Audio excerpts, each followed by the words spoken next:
तो मैं जो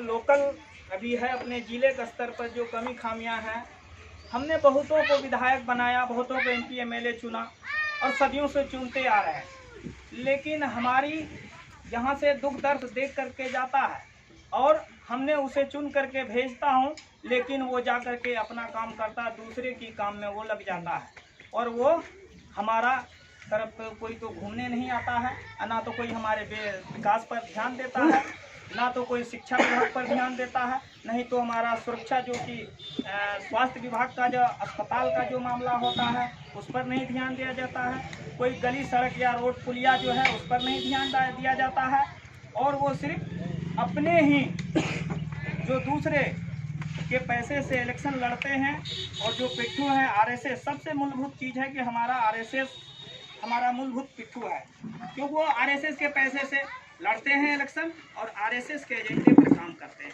क्योंकि झंडा डंडा सब RSS का होता है, एजेंडा उसका भी होता है, सिर्फ हमारे आदमी उसका ढोने का काम करते हैं, जो कि हमने एक विधायक बना करके भेजा। क्या हमारे कभी यहाँ पर आए, बाढ़ में आया, कोरोना काल में कभी आया घूमने के लिए, लेकिन क्या हमने सरफराज को नहीं बनाया था? तस्लीम बाबू के बाद सरफराज को वर्तमान में चुनते आए सदियों से, तस्लीम बाबू को जाने के बाद भी सरफराज को हमने चुनते आया। कभी कोरोना काल में निकल करके क्या हमारी जनता के लिए कोई भी सुविधा में आया? नहीं आया। हमने 29 जनवरी को 3 घंटे हम लोग रात में घूम करके 10 बजे 11 बजे तक हमने 29 जनवरी को भारत बंद करवाया था, लेकिन कभी हमारे साथ नहीं आए। कोरोना काल में भी हमारे साथ बाहर नहीं निकले, बाढ़ आ जाते हैं हमारे साथ में, कभी नहीं घूमते हैं कि हमारी जनता के साथ क्या परेशानी है। आबेदुर जी जो कि वो पहले मंत्री भी रह चुके हैं, उनके बच्चे, ये ऐसा हमें बदलाव करने की जरूरत है कि राजा के घर में राजा पैदा हो, ऐसा नहीं। ये जानवरों में होती है कि हाथी के पेट से हाथी का बच्चा ही पैदा होता है, सूंड वाला, और ऐसा नहीं कि हाथी के, ये जानवरों में है, ये इंसानों में नहीं है ऐसा। क्या हम जिस विधायक को बनाएंगे वो बन जाएगा लंदन यूरोसिया में रहेगा और हमारा समाज को जानवर बना कर रखेगा? ऐसा भी नहीं है दोस्तों। तो इसलिए करके मैं कहना चाहूँगा, जब हमारे टीम के लोग, हमारे संगठन के लोग, हमारे जो यहाँ पर जो जुझारू साथी हैं, क्रांति के साथी हैं, जब मैदान में उतरे हैं, हमारे सभी साथी से गुजारिश है कि इनके तरफ देखना चाहिए और इनको जो जन सैलाब है उस एक तरफ आकर के उस जन सैलाब की ताकत दिखाने की जरूरत है। आपने देखा होगा नरेंद्र मोदी जब से बना है, ये तब से क्या कहा, मरकजों को मुसलमानों पर अत्याचार किया गया, बोला कि मरकज के मुसलमान कोरोना फैला रहे हैं। क्या कोरोना निकला? हमारे प्रवासी मजदूर जितने थे उनको गाड़ी बंद कर दिया गया, सब पैदल चले, कितने पानी दाना का तो बात छोड़ दीजिए, उन्होंने पानी के बगैर मर गया, पानी के बगैर मर गया। और अभी पूरी यातायात चल रही है, कटिहार जोगमनी सिर्फ बंद कर दिया गया है, बाकी सब जगह स्पेशल ट्रेन चल रहा है। सबसे बढ़िया ऊंचे पैसों में टिकट काटे जा रहे हैं और वो वसूली कर रहे हैं। और एक तरफ सरकार कहती है कि हम तो बहुत सेवा दे रहे हैं, फ्री दे रहे हैं, लेकिन क्या बस की टिकट आपको मालूम है यहाँ से पटना जाने के लिए कितना लगता है? यहाँ से दिल्ली जाने की जो टिकट में 300 रुपये में जाते तभी 1800 रुपये लगते हैं। तो क्या ये हमारे लिए काम कर रहे हैं हित में? नीतीश कुमार क्या कहते हैं कि बेटी बचाओ बेटी पढ़ाओ। देखिए हाथरस में बराबर कांड होते आ रहे हैं, लेकिन सरकार एक तरफ, योगी जी क्या कह रहे हैं कि पॉपुलर फ्रंट ऑफ इंडिया ने करोड़ों रुपया का फंडिंग किया, भीम आर्मी को कहते हैं ये लोग दंगा फैलाने का काम करते हैं। मैं पूछना चाहता हूँ 15 साल से जो ये इंडिया की सरकार है, क्या उस इंडिया की सरकार में जिस दिन दिल्ली में दंगा हुआ था, ताहिर जी को जो उस मामले में अभी भी अरेस्टिंग है? और हमारे पत्रकार बंधु क्या कहे कि ऐसे हत्यारे लोगों को, ऐसे दंगाई लोगों को टीवी मीडिया में नहीं दिखाना चाहिए। अगर टीवी मीडिया में दिखाते हैं तो ये जो है इनके बचाने का काम करते हैं, इनको बचाने का प्रयास कर रहे हैं, लेकिन ऐसा नहीं। तो ये टीवी मीडिया जो है हमारा नहीं है भाइयों, हमारा मीडिया आप हैं, हमारा पत्रकार आप हैं, हमारा अखबार आप हैं। आप जो ऐसे अगर फैल करके, अगर यदि हम यहाँ पर इंजन बनेंगे, एक इंजन बनेंगे और एक इंजन 10-10 टन अगर लोड करके खींचेंगे तो हमारा सारा माल मंडी पहुँच जाएगा।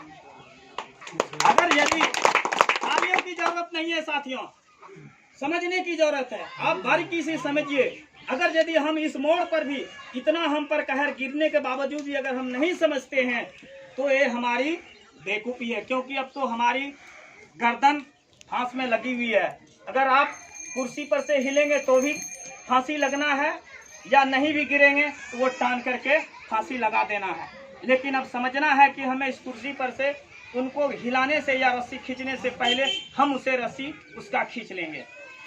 इसलिए करके कि हमारे कमरुल हसन जी को ये जो है इनको आप लोग वोट दें और अपना सही कैंडिडेट चुन करके सही मतदान करें। सभी गली गली में जितने भी आप लोग आसपास में हैं उनको अब अपना उम्मीदवार बनाएं और मतदान करके सभी साथी एकजुट से ताकत बनाइए। अगर नहीं बनाइएगा तो इतनी तो आप कहर देख रहे हैं, हमारे पर कोई कसर छोड़ा नहीं है।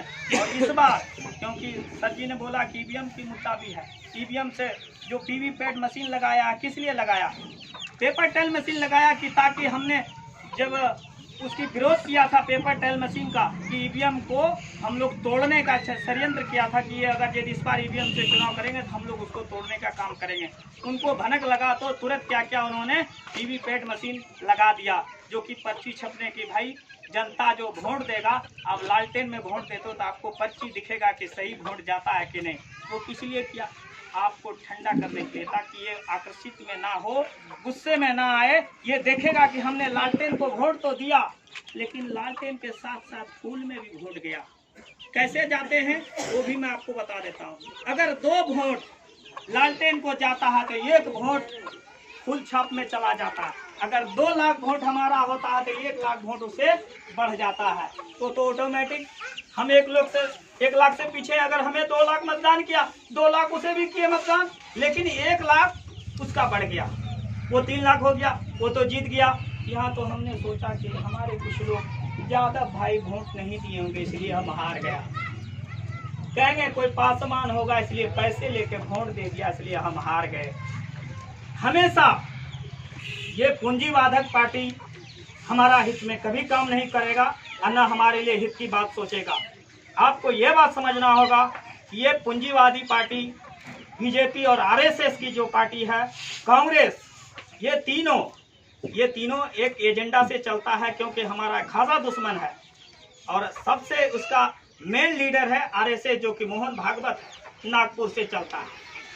तो ये बात समझना होगा कि ये कांग्रेस से छूटेंगे तो बीजेपी में जाएंगे, बीजेपी से छूटेंगे कांग्रेस में जाएंगे। इन दोनों का एजेंडा क्या है, खासियत मैं बताता हूँ। मुसलमान भाइयों को कांग्रेस के पास जाने के एजेंडा, इन दोनों ने फैसला करते हैं कि भाई देखो हम यहाँ से इनको 10 जूता मारेंगे ना, तुम इसका जो है पीठ झाड़ देना और इसको गले लगा लेना, तो फिर जो है तुम इसका दोस्त हो जाओगे। फिर तुम भाई ऐसा करना, हम तो इसको 10 मारे हैं, तुम वहाँ 15 मारना। फिर जो है 15 जब मारोगे तो फिर ये हमारे पास भाग करके आएंगे, तब जो है फिर हम गले से लगाएंगे। हाँ, तो ऐसा इसका एजेंडा चल रहा। बीजेपी से छुटता कांग्रेस, कांग्रेस से छुटता। अरे भाई और भी लोग हैं ना, सही बात, आप उनको भी चुनिए ना। आप अपना मानसिकता बदलिए, आप अपना सोच बदलिए, आप प्रत्याशी को समझिए, चुनिए। आपको 5 साल मैं अभी भी मैं प्रचार कर रहा हूं, लेकिन मैं ये नहीं कहता हूं कि हमारे यहाँ पॉपुलर फ्रंट ऑफ इंडिया को, SDPI को मतदान करिए। मैं सिर्फ यहाँ पर विचार दे रहा हूं आपको, और वहाँ पर आपका मतदान आपको करना होगा। मैं वहाँ पर उंगली पकड़ के आपसे मतदान नहीं करवाऊंगा, इसलिए कि वहाँ आप अकेले जाएंगे। आपका वहाँ जिस समय तक आप बटन दबाएंगे उस समय तक आपका मत जिसे काम करेगा उसे दबाएंगे। लेकिन इस बात को सोचना होगा कि हमारे अंदर जो मानसिकता गुलामी है उसको थोड़ा सा वास करने का काम करें, ताकि हमको किसके तरफ जाना है। इसलिए करके SDPI का जो कैंडिडेट हैं उनको भारी मत दे दीजिए। और हम सब जब यादव, पासवान, राम, ऋषिदेव जब सब एक साथ हैं तो भाई आपका तो बिरादरी का लोग है, आप लोग तो कम से कम आइए। इसी के साथ में जय भीम, जय